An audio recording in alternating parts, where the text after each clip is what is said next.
Je suis un peu dépassée. Je me demande pourquoi ton obésité ne te dérange pas. Je veux dire, à partir du moment où tu commences à te rendre compte que tu achètes des tailles plus grandes de vêtements, c'est-à-dire tes vêtements que tu as à la maison deviennent petits et tu augmentes en taille, pourquoi ça ne te dérange pas? L'obésité n'est pas un luxe, hein. Être gros, ça ne veut pas dire que tu vis bien, ça veut dire que tu vis très mal. Parce que c'est devenu un standard dans notre société que si un homme se marie, on juge que sa femme prend bien soin de lui lorsqu'il commence à avoir le gros ventre ou devient gros. Ça signifie, ça montre à suffisance que cette femme ne s'est pas préparée équilibrée pour son mari ou pour sa famille. Ou alors quand une femme se marie, qu'elle commence à prendre le poids, on dit que son mariage donne. Ça montre à suffisance qu'elle vit très mal. Peut-être même qu'elle souffre de dépression, peut-être qu'elle souffre d'un problème qui la pousse à manger ou qu'elle a un problème de santé. Mais je suis dépassée que tu prennes ton obésité comme un luxe, que tu fais de ça, je sais pas, euh, je sais pas, jusqu'à tu participes au Miss Mama Kilo pour gagner quoi, le prix de quoi? De la maladie? Tu gagnes le prix que le poids, le surplus de poids que tu accumules, la graisse et les toxines que tu accumules là, se déposent au niveau des vaisseaux sanguins et ça va te causer demain l'AVC ou alors l'infarctus. Ou alors le prix que tu es en train de gagner là va certainement te payer une nuit en thérapie intensive si à jamais tu te retrouves dans le coma à cause de l'AVC hémorragique. Moi, je ne comprends pas.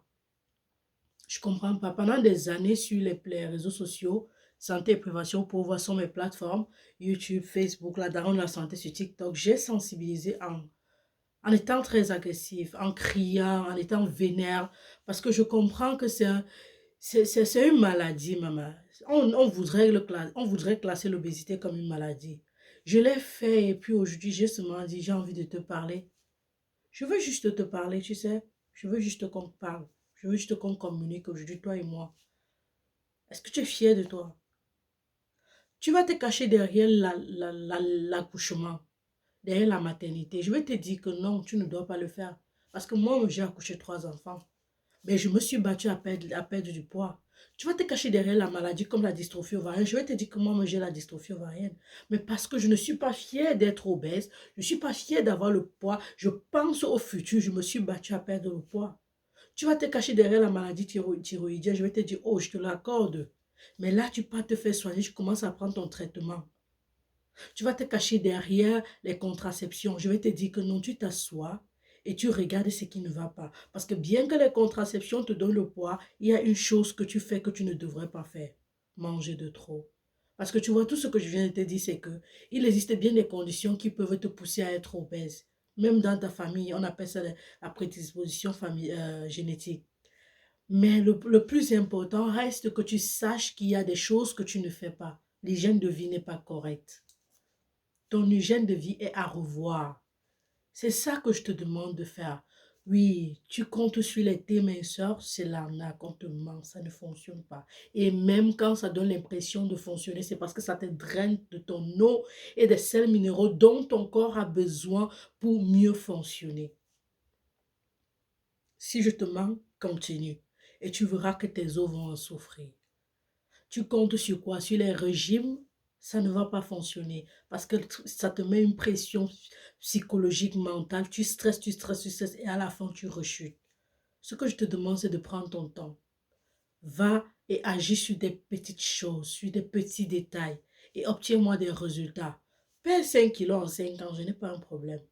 Mais du moment où tu perds ces 5 kilos et que ça ne revient pas, on est d'accord. Parce que tu auras compris le principe ou alors l'objectif de ma vidéo, de ma sensibilisation. Si ma vidéo ne te parle pas, c'est un problème. On n'a pas besoin de te dire que tu es obèse. Je n'ai pas besoin de venir te dire que tu es obèse. Tu le sais. Parce que quand tu portes ton sous-vêtement, ton soutien, ça divise ici. Tu vois la boule de chair qui est là. Ça veut dire que tu as le poids en excès. Quand tu portes ton vêtement, ça te sert. Je me demande, ça te fait comment quand tu ne fais qu'acheter des tailles plus grandes de vêtements? Parce que c'est ce qui se passe quand tu es obèse. Tu achètes de plus en plus, ça ne te dérange pas. Ou alors, ça te fait comment lorsque tu es en train de marcher, tu te rends compte que tu t'essouffles parce que tu es obèse. Tu dors dans la nuit, tu as l'apnée de sommeil, ta respiration s'arrête de temps en temps, tu ronfles, ça ne te dérange pas? Donc, je veux savoir, ça ne te dérange vraiment pas? Je veux que tu t'asseyes et que tu te demandes à quel moment est-ce que l'obésité a commencé et pourquoi. Tous les jours qui passent ou alors, combien de vidéos j'ai fait pour rappeler que durant l'allaitement, on ne mange pas pour deux. Parce que ce n'est pas la nourriture qui donne le lait de l'enfant, mais l'hydratation, l'eau que tu bois, le lait que tu bois et la quantité, le nombre de fois que tu mets l'enfant au sein. Vous avez jeté du revers de la main. Combien de fois je suis venu vous dire qu'on ne finit pas les restes de nourriture des enfants parce que ça donne le poids? Combien de fois je suis venu vous dire que la quantité de riz que tu manges, 2 à 4 à 3 louches de riz, ça donne le poids, ou alors 6 morceaux de plantain, ça donne le poids, ou 3, 4 morceaux de boules de couscous, ça donne le poids. Et qu'il faudrait seulement manger des quantités justes, une lamelle de pain, ou alors combien de fois suis-je venu te dire qu'une baguette de pain au déjeuner, c'est de trop? Ou combien de fois suis-je venu te dire que la bouillie au déjeuner, avec les beignets, avec le haricot, tout dosé, ça donne le poids. Le haricot, encore, ça peut passer, ce sont des protéines. Mais les beignets qui est la farine, la bouillie par-ci, après tu ajoutes le pain, après tu manges jusqu'à tu es tellement rassasié. Ou alors au petit déjeuner, tu doses un bon plat de nourriture jusqu'à tu es tellement fatigué au travail. Ça donne le poids. Tout ça, ça s'accumule. Combien de fois suis-je venu te dire que les croquettes que tu jettes dans la bouche à n'importe quel moment, ou alors les caramels, je sais pas, les friandises, tout ça, les gâteaux, ça donne le poids. Si je t'interpelle ici à ton hygiène de vie, à regarder comment tu fonctionnes. Quand est-ce que cette obésité a commencé? C'est en ce moment que tu dois réfléchir. Peut-être ça a commencé parce que tu as cessé de te mouvoir. Tu as commencé à travailler à la maison au lieu d'aller travailler au bureau, au lieu de sortir. Et c'est en ce moment que tu comprends que la sédentarité, c'est-à-dire ce moment-là où tu deviens sédentaire, ça change tout dans ta vie, ça t'a donné le poids. C'est à quel moment est-ce que tu vas te rendre compte que tu es en train d'accumuler en toi les maladies? L'obésité, ça s'accumule avec les toxines. Ça peut te causer tout genre de maladies. Ça peut même t'empêcher d'enfanter. Ça augmente la taille de tes fibromes. Combien de fois est-ce que je t'ai dit que la bière augmente le poids? Et aussi, ça cause bien d'autres problèmes. Tu es obèse et tu es content. Tu oses dire ronde et fière. Tu oses le dire en public. Tu oses le dire devant les gens. Non, tu dois avoir honte. Pas honte parce que tu es obèse, honte parce que tu le dis. Tu dois avoir pitié de toi d'être obèse. Tu dois te soucier de toi. Tu dois te regarder dans le miroir et te demander est-ce que tu es fier de toi. Cette obésité qui te rend vieille. On t'appelle tata, maman alors que tu n'as que 30 ans. Alors que tu n'as que 20 ans simplement parce que tu es obèse. Et tu es tranquille. Ta vie est cool. D'accord, moi je suis en train de te frustrer. Je me mêle de ce qui ne me regarde pas. Mais est-ce que tu peux regarder ma vidéo et tu réfléchis 2 fois? L'obésité qui va te prédisposer à tout un tas de maladies, le diabète, l'hypertension, je sais pas trop quoi, à la maladie rénale. C'est quoi le problème? Qu'est-ce qui t'empêche de te soucier de ton état? N'es-tu pas fier de t'habiller de façon sexy, d'être aussi canon? Tu penses que les gaines vont faire le travail? Non, il faut que tu t'y mettes. Tu peux perdre le poids, tu gardes le ventre, j'ai pas un problème à ça. Tu peux perdre le poids, tu gardes le ventre, tu portes les gaines ou alors tu portes des caleçons gaines. Je n'ai pas un problème. Je veux juste que tu perdes du poids, que tu redescendes. Sois en surpoids en moins, mais pas obèse. Et lorsqu'on parle d'obésité, si on parle de la masse, l'indice de masse corporelle supérieur à 30. Donc pratiquement, tu prends ton poids, tu divises par ta taille en mètres, le tout au carré, et tu obtiens un nombre. Ce nombre-là, s'il est entre 18,5 et 25, tu as le poids normal.